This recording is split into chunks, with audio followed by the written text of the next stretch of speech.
I'm recording. Um, I've always been a late bloomer in life. Growing up, I always felt I didn't know at the time I was a late bloomer. I was just different than the other individuals in high school. The way they would interpret things or the way they would go about their business, it always just felt different. I never understood what it was that separated me from them until later in life when I started to adopt the same philosophies and actions that they would do like 5 years previous. So I realized that, yeah, just my maturity level was a little bit behind. But that all changed throughout a couple of years, and there was a few things that facilitated that. The the first one was World of Warcraft.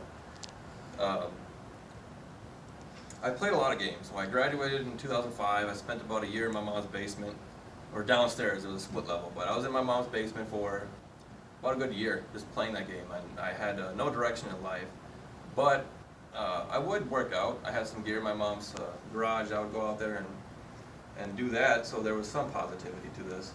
And that was probably the only healthy thing I had in my life going on. I did gain some weight. I graduated very thin. I was 145 pounds. So I gained some weight, that was nice. But yeah, most of my time was World of Warcraft. And on that game, it was my first foray into mass socializing. So it kind of broke me out of my shell in an indirect way. So instead of talking with people face to face, you talk with them through this virtual world. And that was good for me, something I really needed.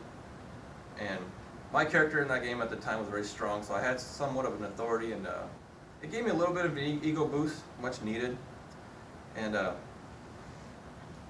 there were people in we called them guilds. It's a group of friends that would do stuff together in the game. And there was one who was in the Air Force at one point. And I found out about this, and we had a forum where we'd post pictures and tell stories about our personal lives. And he had a picture of him in front of a jet. I'm like, wow, that's really cool. You know, I want to be that guy. And I talked to him about it a little bit. And then at this time, I also found out that we had two guildmates that were Marines, and they were talking about their experiences, and I kind of picked their brains about it. And then about 6 months of this, I'm like, you know what? I'm pulling the trigger. I'm going to do this. And I joined the Air Force almost like the next week, which is a good segue into where I want to go next was SEER school.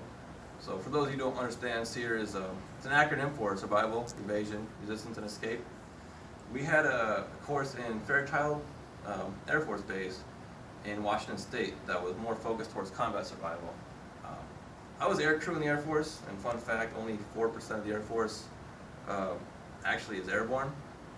And they have to go to a mandatory SEER school. There's two of them, but the one I want to focus on is the combat survival one. It was the less fun one. The other one's in Pensacola. You get to parasail and do some fun water things.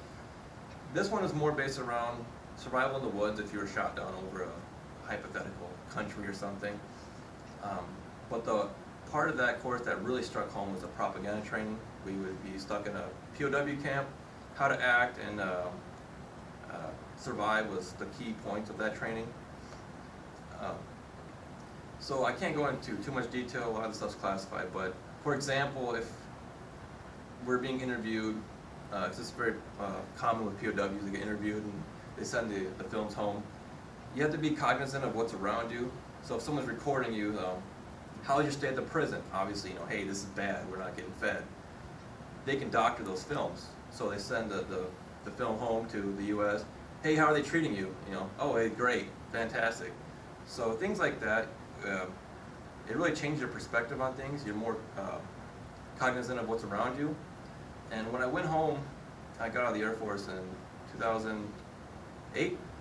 So I go home, I'm living with my mom, and we were all raised kind of one political direction.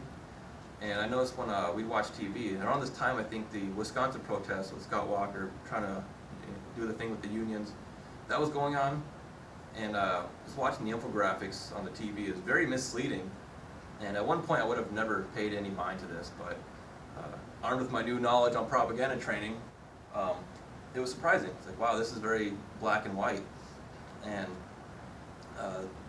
being more, I guess, perceptive to these things over the next like 10 years has really changed me. And I went from one end of the political spectrum, where my mom kind of raised us, and I'm way over here now, just solely on the propaganda training, being able to point out a lot of the misdeeds of the news and stuff.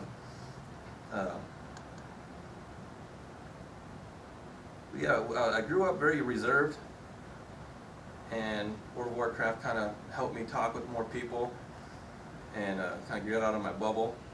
And I met some veterans through that game, and then ended up enlisting, and luckily or maybe unluckily I went through some SEER schools, and I became a better individual for it. You guys want to know any more? Any questions?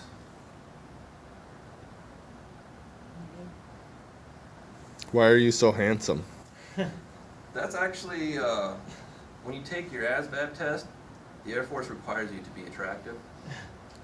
It's just one of the things you got to do.